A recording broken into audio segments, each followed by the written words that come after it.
What is up, Ravens flock? Huge shout out for your support for the 410 Sports Talk. James and Glenn are the best in the business. They're killing it right now. They love talking Raven talk. Make sure you go subscribe to their channel. Let's go Ravens. Big trust. Welcome in everyone to another episode of 410 Sports Talk. I'm Glenn Martin here with my co-host James Haskell. And this episode, I really wanted to mess up your intro. Why? Because I thought it would be funny. But you didn't. No, I really wanted to though. You should have. Instead of just saying you wanted to, you should have just done it. Anyway, back to the show. We're going to be discussing another positional battle heading into training camp. And, man, we were talking about this one before we got started. I don't know what the heck the Ravens are going to do. The position we're discussing is tight end in this episode. Of course, if you haven't seen our other position battle episodes, check out our offensive line, our wide receiver, our cornerback room, and look out for some extra ones coming up in the near future. But we're talking tight end in this one. And, of course, the best way to predict future the future is to look at the past. So that's what we like to do. We like to look and see who the Ravens have kept in the past years to predict who they're going to keep this year. So just some historical context. Last year, the Ravens kept just two tight ends, being Mark Andrews and Nick Boyle. And the previous year, just three in Hurst, Boyle, and Andrews. So, Jimmy, do you have the full list of right now who's competing for those precious roster spots, or would you like me to go over it? Yeah. Give them to us because I know you have a comprehensive list there. Yeah, so right now on the 90-man roster, the Ravens have Mark Andrews, Nick Boyle, Josh Oliver. They have Eric Tomlinson. They have Jacob Breland, Ben Mason, Tony Poljan, and Eli Wolf, all listed at tight end on their 90-man roster. So that is telling eight guys. Telling there, not only in the number, but also the fact that Ben Mason on the Ravens 90-man is listed already at tight end. Yeah, nine, and that's eight guys, Jimbo, to be competing for. At least if you look at the last 2 years, 2 to 3 spots. I mean, So how do you see this going out? I mean, I guess the first 2 spots are pretty easy, but is that where it ends? I mean, where are we doing so let here? me say this on the from the jump here. I think the Ravens got bit in the butt last year, and I think they learned a lesson. So not only did they go 2, they had 2 fully healthy guys. So the chances of them repeating that, to me, would have already been unlikely. But the fact that Boyle is coming off of an injury, and we don't know what his recovery's been like. We don't know if he's going to be 100% at week 1. And based on the nature of the injury, usually it takes a whole football season to get back to how you really felt previous to the injury. So I think at a minimum for me, it's 3. Yeah. So how do you feel? Do you agree?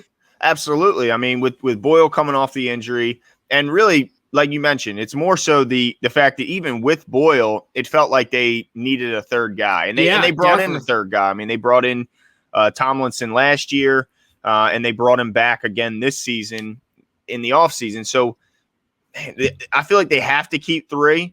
Now they could, we talked about in another video that they're likely to go a little bit lighter at quarterback this year, which would free up an extra roster spot. But there's a ton of positions where they're going to have to make some crazy cuts. I mean, wide receiver, cornerback, safety, the offensive line, the list goes on, where opportunities where they could go heavy and use that extra spot that they're giving up for the third quarterback. But man, I don't know if there's any that has a more crowded room than tight end right now. I mean, there's so many young guys that people have high hopes on. And really there might only be one spot. So they trade for Josh Oliver, albeit a conditional 7th. So it's not like they gave up a ton to go get him, but they must have liked what they saw, either in the joint practices, the draft build up to when he was ultimately taken by the Jaguars, but they must have liked what they saw. Obviously they like Tomlinson. They signed him to another contract. So they like him. They bring in Tony Poljan, who they have high hopes on, but they drafted Ben Mason in the 5th round, or was it the 5th round? 5th round, 184th pick. And then Wolf and Breland being carryovers from last season, and a lot of people are high on what they bring athletically. So Jimbo, help me through this. What are the Ravens going to do? Yeah, so I think it's unfortunate, but off the jump, you got to take Breeland and Wolf off the list. Some of it I know is due to injury, but the other issue for me is I think the other guys are either better than them at what they're good at. So, like, you know, you're talking about Breeland as a route runner. I think that Josh Oliver, when healthy, is more explosive. Mm-hmm. And so I think that, you know, if you're talking about Wolf, who seems to be more of a well-rounded prospect, I don't think he's better as a prospect than the other guys. So I take them both off the list, and I kind of lump Positional in there. He's not a holdover from last year, but I lump him in there. So really, who you got left for me is Oliver, Tomlinson, and Mason. Outside of Boyle and Andrews. So how do you feel about that? Like, from the jump, painful as it may be, I think that those three are off the list.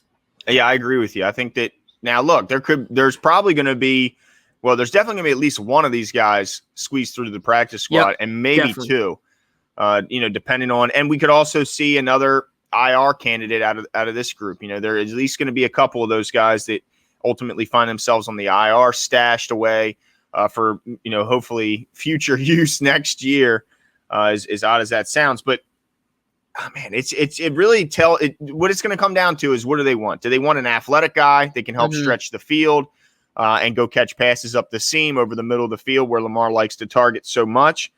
Or do they value a big blocking tight end, a guy that's got some size to him, some strength, and a guy that can be relied upon to help push a big defensive lineman in a you know, a heavy tight end package, a package in which they bring three tight ends onto the field. You got a couple of big boys. You got a 6'7" Tony Poljan. You got a 6'7" Eric Tomlinson.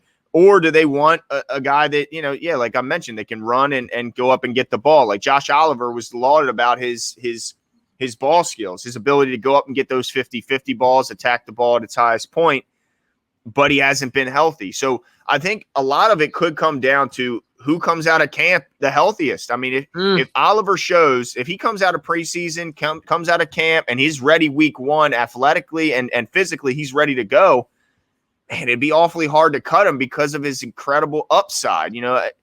But again, can we count on him to do so? I'm not so sure. Same goes for Breeland and Wolf. Both have had battled injury issues. Yeah.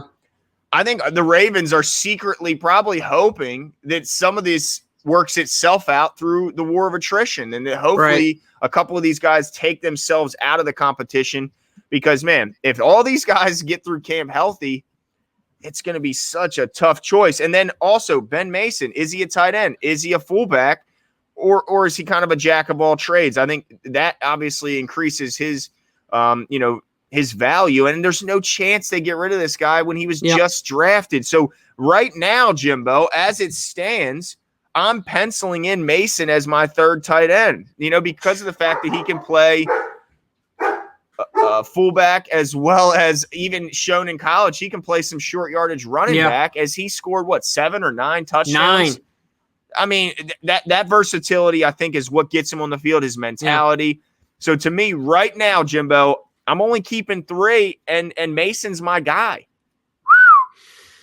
Yeah, it's really hard, because we did, in one of our live shows, we did our way too early 53-man roster prediction, and I went 4. And I had the same 3. No, that's not even true. I had Ben Mason registered as a fullback and saying the Ravens were going to keep 2 fullbacks, and then I had Andrews and Boyle, Oliver and Tomlinson. And I think that they're all good enough for that to be the case. But it's just a numbers game, right? At the end of the day, we got to field a football team and have depth at every position enough to get through a football game, right? To get through a football season. And so, yeah, I'm with you in the 3. It's still really hard for me, and I don't know how the math works out, but it's still really hard for me to step off of Tomlinson and Oliver. Tomlinson, because that's fine. You can say Ben, you know, or not you specifically, but anyone in this argument could say, Ben Mason, you know, could fill in those duties if Nick Boyle's not ready. But how many times has anyone seen Ben Mason do that on an NFL football field? 0. Right. And how many times, Tomlin was reliable. He was a steady, reliable vet. Mm-hmm. And we know that he can do that again. So it's hard for me to let him go. Like you said, Oliver has had the injury issues, and of course, but he brings something to the table, like you brought up, in his athletic ability with ball skills, stretching the field, especially the middle of the field, and the threat he is because of his speed to linebackers. So there's nothing that they have in common. No, between those two. So how do you value that? At the end of the day, man, I just don't know if I can see them both off the roster, Glenn. I'm dying right now. A part of me is dying inside, having to take one of those or take both of them, and neither of them make it. Right? Yeah. It's just killing me. So I don't know how the math is going to work, but I'm going to say the Ravens find a way to I'm going to keep Ben Mason out of my equation for the tight end number. Okay. And I'm going to say, holy crap. I'm going to say they go with Tomlinson and they try and squeak Oliver onto the practice squad. Okay. And I don't know how we're going to go light, because I tried to do this in my 53-man roster, and at the end I had to cut Tomlinson to keep Averett. Mm-hmm. I don't know how it's going to work. Something's got to give, though. Yeah, something's got to give. And with Boyle's recent injury, the fact that he's come, I could see them wanting to keep a guy like Tomlinson who, is that bigger frame and can bring that extra punch to the run game. But man, I just can't see them classifying Ben Mason as a fullback and keeping two when most teams don't even keep one. I mean, so if they are going to go 4, it could come down to just the war of attrition. But if Oliver and Tomlinson are both healthy, or maybe Ben Mason is the perfect IR candidate. They already kind of keep, with the feet and and he had some cramps or some soft tissue stuff. Like maybe they're just gearing us up, because then, if Ricard slides off the roster next year, not saying that he will, or, what I mean? But if it's a more viable situation, then he slides out and Ben slides. It could be something. I'm not saying that I'm for that, guys. Don't kill me, because I know there's a lot of Pat Ricard fans, and I'm not fully convinced that he can just be a duplicate of Pat Ricard. I think he's a really rare talent in his size and an athletic ability. But I'm just saying this could be the perfect IR candidate. That is a really good point. They like to do it with recent draft picks. They've done it, almost every year in years past here. So, yeah, I could definitely see, because Ben Mason right now is more of a luxury, and it's not a guy we necessarily need right now. Right.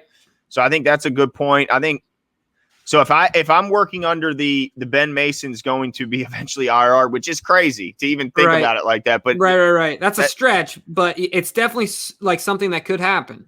Yeah. So if that were the case, I would have to slide Tomlinson in there, because of the fact that they did pay him a couple dollars, and he would be some dead money if I don't have the contract in front of me. I'm assuming it'd be like 125. Yeah, not a ton, but it'd be something.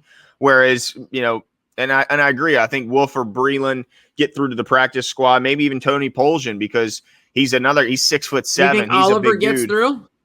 I think I think he does, because he didn't have a ton of trade value, or the Ravens wouldn't. And then how does that do? We'll have to look up to figure out how that works as far as that trade goes. So say we cut him. Mm-hmm. Because it's a conditional, does that mean we get the pick back and then we can have a chance to put him on the practice squad? I believe so. I think he has to make the final 53 for that condition. I think that is the condition. He makes the final 53. That could be a nice workaround, right? Could yeah, absolutely. And then you still have him in the building, and you still have him at arm's length. That way you don't have to, go searching, the scrap heap if there were another injury to Boyle or Andrews. So yeah, I think that's a good point. So if I had to ultimately decide who I'm going to go with, it's definitely Andrews and Boyle at 1 and 2, and I think they ultimately keep 3, and that third is either Mason or Tomlinson. Okay.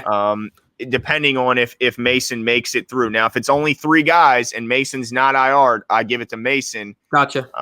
But yeah, that's where I'm at right now. Yeah, and I think the only difference in our list is that I think through hell or high water, I think that Tomlinson ends up on this team.